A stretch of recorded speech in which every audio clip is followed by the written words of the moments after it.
Hello friends, आज हम आपके साथ हिंदी ग्रामर के 20 इंपॉर्टेंट क्वेश्चन डिस्कस करेंगे जो सभी एग्जाम्स के लिए बहुत महत्वपूर्ण है। तो प्लीज फ्रेंड्स, आपको कमेंट बॉक्स में कमेंट करके बताना है कि आपके 20 में से कितने क्वेश्चन करेक्ट हुए। आपका पहला प्रश्न है, हिंदी के प्रसिद्ध कहानीकार कौन है? मोहन राकेश, हजारी प्रसाद द्विवेदी, प्रेमचंद, जायसी। आपका सही उत्तर है सी, प्रेमचंद। आपका दूसरा प्रश्न है, स्वार्थी होना, इस मुहावरे का अर्थ बताइए। आसन डोलना, आंच ना आने देना, अपनी खिचड़ी अलग पकाना, आसमान टूट पड़ना। आपका सही उत्तर है सी, अपनी खिचड़ी अलग पकाना। आपका तीसरा प्रश्न है, श्याम सोता है, यह कौन सी क्रिया है? सकर्मक क्रिया, अकर्मक क्रिया, ए और बी दोनों, इनमें से कोई नहीं। आपका सही उत्तर है बी, अकर्मक क्रिया। तो फ्रेंड्स, अकर्मक क्रिया क्या होती है? जिस क्रिया का फल कर्ता पर पड़ता है उसे अकर्मक क्रिया कहते हैं, और अकर्मक क्रियाओं में कर्म की जरूरत नहीं होती है। आपका चौथा प्रश्न है, श कौन सा व्यंजन है? ऊष्म व्यंजन, स्पर्श व्यंजन, संयुक्त व्यंजन, अंतःस्थ व्यंजन। आपका सही उत्तर है ए, ऊष्म व्यंजन। शाह जो होता है वो हमारा ऊष्म व्यंजन है। ऊष्म व्यंजन क्या होते हैं? वे व्यंजन जिनके उच्चारण करते समय मुख से गर्म हवा निकलती है, उन्हें हम ऊष्म व्यंजन कहते हैं। और ये चार होते हैं, कौन कौन से? शाह, कोण वाली सा, सा और हा। आपका पांचवा प्रश्न है,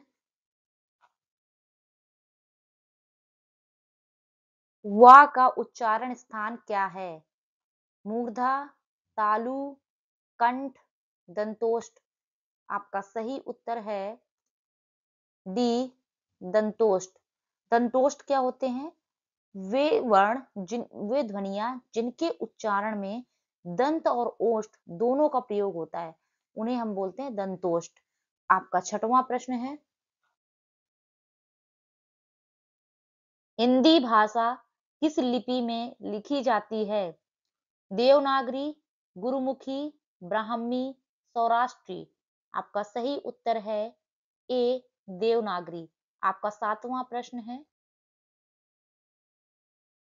ऊष्म और संयुक्त किसके प्रकार हैं?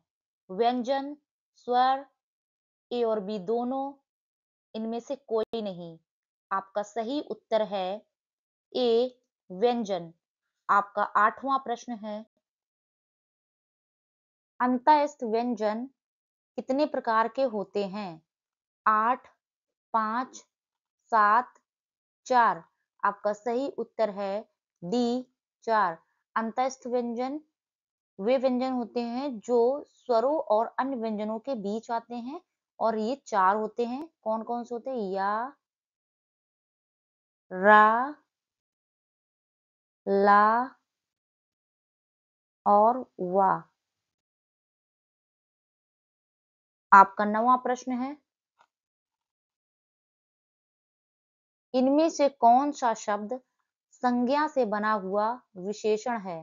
प्यास, पशु, संतोष, इच्छुक। आपका सही उत्तर है डी, इच्छुक। आपका 10वां प्रश्न है,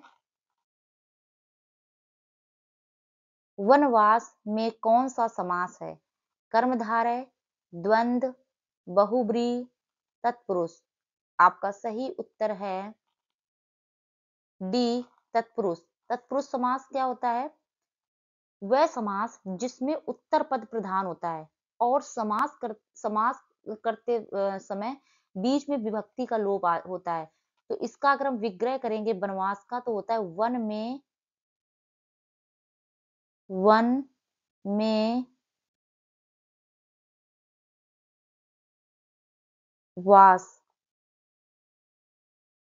तो इसमें में विभक्ति का लोप हुआ है। आपका 11वां प्रश्न है, पीताम्बर में कौन सा समास है? द्वंद्व, कर्मधारय, द्विगु, बहुब्रीहि। आपका सही उत्तर है डी, बहुब्रीहि। पीताम्बर में बहुब्रीहि समास है और इसका विग्रह होता है पीला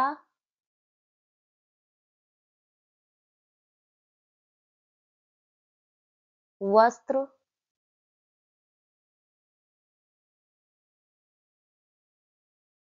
वाला।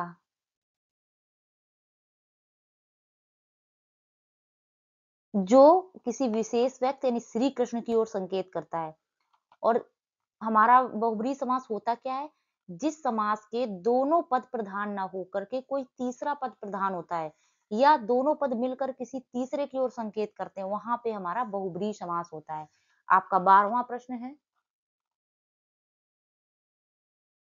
चरण कमल बंदौ हरिराई में कौन सा अलंकार है? श्लेष, उपमा, रूपक, अतिशयोक्ति। आपका सही उत्तर है सी, रूपक। रूपक अलंकार क्या होता है? जहां उपमेय को उपमान के रूप में प्रस्तुत किया जाता है, वहां उपमेय और उपमान के बीच भेद नहीं रहता, बल्कि वे एक हो जाते हैं। वहां पे हमारा कौन सा अलंकार होता है? रूपक अलंकार होता है। यहाँ चरण को कमल के रूप में प्रस्तुत किया गया है, जो रूपक अलंकार का उदाहरण है। आपका 13वां प्रश्न है, घर में नहीं दाने अम्मा चली बुनाने। लोकोक्ति का सही अर्थ होगा सामर्थ्य से बाहर कार्य करना, शेखी मारना, व्यर्थ के कामों में समय नष्ट करना, ना होने पर भी ढोंग करना। आपका सही उत्तर है डी, ना होने पर भी ढोंग करना। आपका 14वां प्रश्न है, अक्ल पर पत्थर पड़ना मुहावरे का अर्थ है प्रतिभावान होना, बुद्धिमान होना, बुद्धि भ्रष्ट होना, मूर्ख होना। आपका सही उत्तर है सी, बुद्धि भ्रष्ट होना। आपका 15वां प्रश्न है,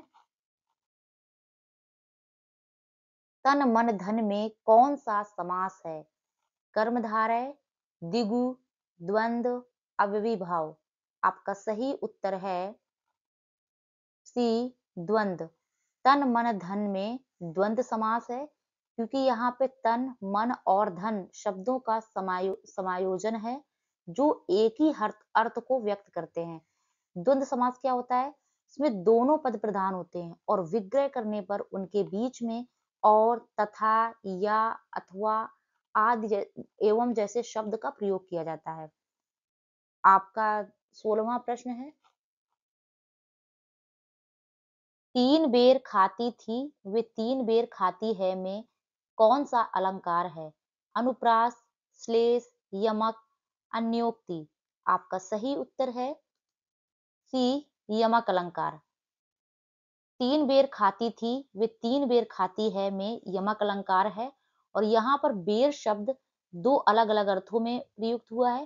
पहले बेर का अर्थ है फल और दूसरे बेर का अर्थ है समय। तो अलग यमक अलंकार क्या होता है? जब किसी वाक्य में एक ही शब्द का दो बार प्रयोग होता है और हर बार उस शब्द का अर्थ अलग अलग होता है, तो वहां पर हमारा यमक अलंकार होता है। आपका 17वां प्रश्न है, गौशाला में कौन सा समास है? द्वंद्व, तत्पुरुष, कर्मधारय, द्विगु। आपका सही उत्तर है बी, तत्पुरुष। गौशाला का गौशाला में तत्पुरुष समास है और इसका विग्रह होता है गौ के लिए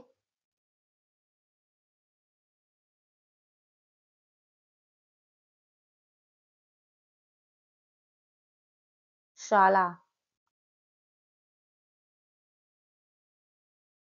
और इसमें के लिए विभक्ति का लोप हुआ है।